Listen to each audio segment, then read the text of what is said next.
सांसद स्वाति मालीवाल से मारपीट का मामला। दिल्ली पुलिस ने स्वाति मालीवाल से पूछताछ की। स्वाति मालीवाल जो राज्यसभा मेंबर है और साल 2015 से साल 2024 तक दिल्ली कमीशन फॉर वुमेन यानी डीसीडब्ल्यू की चेयरपर्सन भी रह चुकी है। वह 13 जनवरी को अरविंद केजरीवाल के आवास पर गई थी।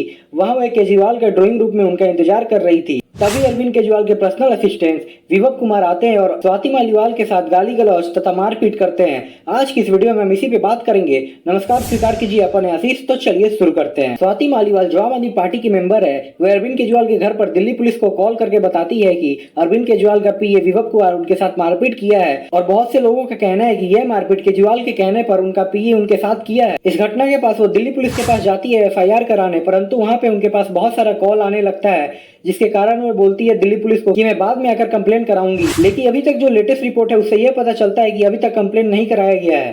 अब मैं बताता हूँ ये विभव कुमार है कौन। ये अरविंद केजरीवाल का पर्सनल असिस्टेंट है, जो केजरीवाल के साथ शुरू से जुड़ा हुआ है। यह तब से जुड़ा हुआ है जब केजरीवाल कैंपेनिंग कर रहे थे इंडिया अगेंस्ट करप्शन का। तब से केजरीवाल जब जेल में था तो मात्र कुछ ही लोगों का नाम था लिस्ट में जो केजरीवाल से जेल में जाकर मिल सकते थे, उसमें इसका नाम। तो इस बात से पता चलता है कि अरविंद केजरीवाल का कितना खास आदमी है।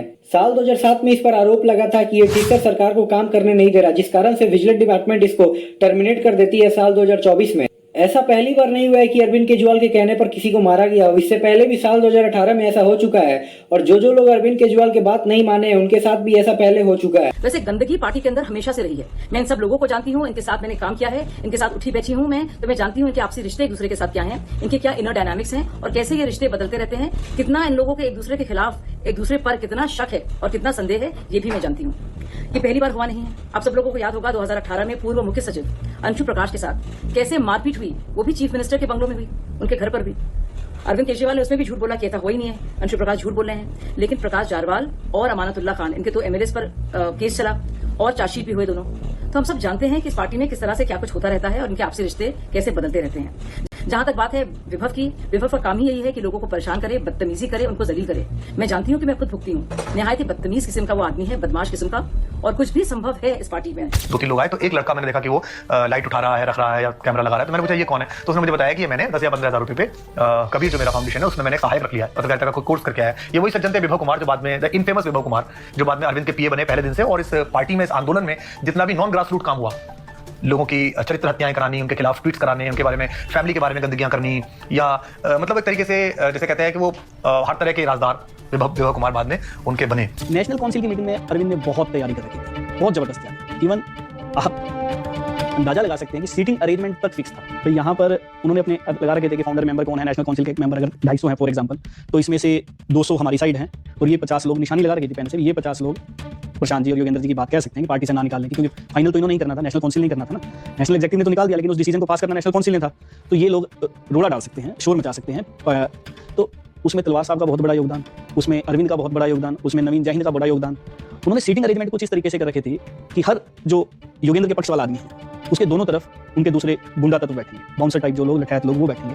अगर वो जरा सा भी उठने की कोशिश करे तो उनको बिठा दिया जाएगा, वहीं पकड़ के दोनों बाजू पकड़ के यहाँ दूसरे कमरे में ले जाया जाएगा। एक ऐसी तक व्यवस्था कर रखी थी, आप विश्वास करेंगे। उन बाउंसर्स को हायर कर दिया था एट अ सर्टेन प्राइस, और रात को इनको मैसेज आया कि बाउंसर्स आप डबल कर दीजिए। शायद 11 थे तो उसका 24 बाउंसर्स कर दिया, 74 हाँ। तो बाउंसर्स तो सारे तैयार थे, पूरा स्क्रिप्ट बना हुआ था, एवरीथिंग वाज ऑर्केस्ट्रेटेड। जो लोग शोर करने वाले थे, जैसे रमजान चौधरी थे हमारे, तो शुरू से थोड़े दबंग किस्म के आदमी हैं, बात से बिलोंग करते हैं। जब वो उठने लगे, नहीं ऐसा नहीं, जब कपिल मिश्रा, शांति भूषण जी को मारने के लिए बोल पड़ा, तो रमजान सबसे पहले ये क्या मजाक लगा रखा है अरविंद, तुम देखते नहीं हो बूढ़े आदमी को ऐसे पीछे लोग भाग रहे हैं। जैसे ही रमजान उठा, उसको 2 लड़कों ने इधर पकड़ा, 2 लड़कों ने इधर पकड़ा, दूसरे कमरे में लेके उसके साथ बहुत मारपीट। जब रमजान के साथ मारपीट की तो हमारे जो साथी थे, हरियाणा कार्यकारिणी के सदस्य थे, वो खड़े हुए, राजीव गोदारा, अरे अरविंद ये देखो ये क्या हो रहा है, बाउंसर से पिटाई करवा रहे हो तुम्हारे। राजीव को भी लगे 1-2। उस मीटिंग में रमजान को काफी चोट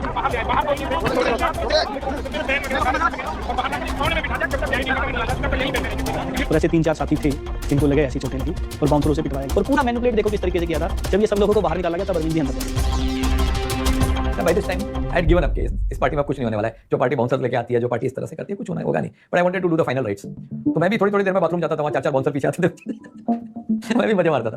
फिर वहाँ पे वो पूरा ऑर्केस्ट्रेटेड था। अरविंद ने स्पीच देके निकल गए, फिर इन्होंने भी कुछ लोगों को तैयार किया था चिल्लाने के लिए, तो उनको पकड़ के बाहर लेके मारा। तो ये सब मेरी नजर के सामने हुआ, आपने भी शायद देखा होगा। तो जो उन्होंने पहले ही जो लोग आए थे उनको नीचे के रूम में लेके गए और साइन करके लेके आए विदाउट रिजोल्यूशन, और फिर वो साइन दिखा के रिजोल्यूशन बाद में ऐड करके रिजोल्यूशन पास कर दिया कि इनको निकाला जाए। स्वाति मालीवाल जो खुद दिल्ली महिला आयोग की अध्यक्ष रह चुकी है, जब उनके साथ ऐसा हो सकता है तो सोचिए केजरीवाल दूसरों के साथ क्या क्या कर सकता है। 14 मई को संजय सिंह प्रेस कॉन्फ्रेंस कर मानते हैं कि स्वाति मालीवाल के साथ दुर्व्यवहार और मारपीट हुआ है। कल एक बहुत ही निंदनीय घटना घटित हुई जिसके बारे में आप सबको बताना चाहता हूं।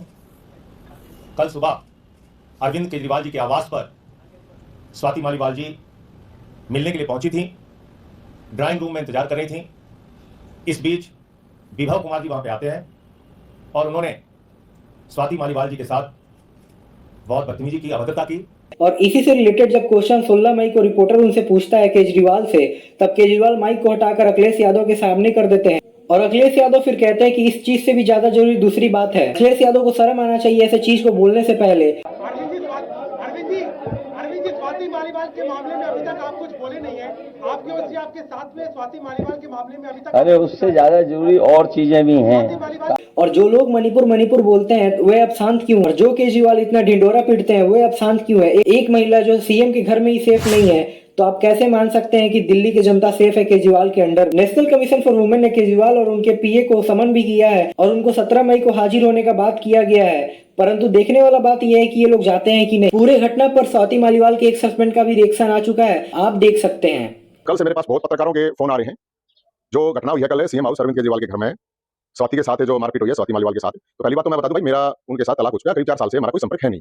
दूसरी बात जो मैं बताऊं आपको, जो स्वाति के साथ ये घटना हुई है ये पूरी साजिशन घटना हुई है, पूरी साजिश के तहत ये घटना हुई है और उसको अब डराया धमकाया जा रहा है और उसके साथ कुछ भी हो सकता है। ये भी मैं जानकारी के लिए आपको बता देता हूं। जिस व्यक्ति का नाम है उसने मारपीट की है, उसकी उस पुत्र की तो औकात ही नहीं है, आपको तेज आवाज में बोल जाए वो किसके सारे पर क्या है वो तो वही बताओगी। सारी चीज तो मैं नहीं बता सकता जब तक वो खुद नहीं बताओगी। वो जो अभी मैं संजय सिंह की वो देख रहा था कि सफाई दे रहा था, तो मिस्टर एमपी संजय सिंह तेरे को सब कुछ पता है, झूठ ना बोल, एक्टिंग मत तारे। ये एक्टिंग तारने से थोड़ी आत्मा होगी। मैं बोलूंगा जब तो समझ में आ जाएगा चिड़ा, बाकी तुमने सारी पता का बेरा है जो साजिश है, जो षड्यंत्र हुए हैं। लेकिन मैं ये बात कहना चाहता हूं, आज स्वाति को खुद बोलना चाहिए। लाखों महिलाओं की आवाज उठाई, इतनी लड़ी, इतनी मर्दानी, इवन कितना क्या करेगी ये बात की राज्यसभा की कितनी वीडियो है, राज्यसभा की सोता है सब अभिमान बड़ा हो कुछ ना होता रोज मरेगी ना बोली रहे बोले हम नहीं सब साथ खड़े हैं सबके सब। लेकिन पहले खुद बोलो जब ना, अरे भाई मेरे को लोग भाई तू बोलिए बोल तू ये ना करता हूं ना भाई। मेरा देखो एज ए वो एक इस देश की महिला है उसके नाते की बात कर रहा हूं मैं, और ये मैं होता हम तो बड़े खड़े हुए हैं। तो मैं ये कहना चाहता हूं, लोगों को भी बताना चाहता हूं, स्वाति को बोलना चाहिए, बताना चाहिए ये कुछ राज्यसभा वगैरह कुछ नहीं है, बहुत बड़ी साजिश है और इसकी जान को भी खतरा है। मैं बता रहा हूं कि उसको बोलना पड़ेगा और जो भी बोलेगा उसका जवाब मैं दूंगा। अरे मिस्टर संजय सिंह ये एक्टिंग मत है, तने सारी बातें मेरा है और मैंने भी सारी बातें मेरा है, फालतू बातें में कुछ ना। जय भोलेनाथ। आज की इस वीडियो में इतना ही। जर्मनी में रहने वाले लोग प्रोपेगेंडा फैलाने के लिए कैसे ही मैटर पे वीडियो बनाते हैं, लोगों को मैनिपुलेट करते हैं, पर ऐसे चीज पर वो वीडियो नहीं बनाएंगे और ना ही लोगों को बताएंगे। अगर वीडियो अच्छी लगी हो तो वीडियो को लाइक कीजिए, साथ ही साथ चैनल को सब्सक्राइब कीजिए तथा वीडियो को शेयर कीजिए ताकि बहुत से लोगों के पास ये जानकारी जा सके। वंदे मातरम, भारत माता की जय, जय श्री राम।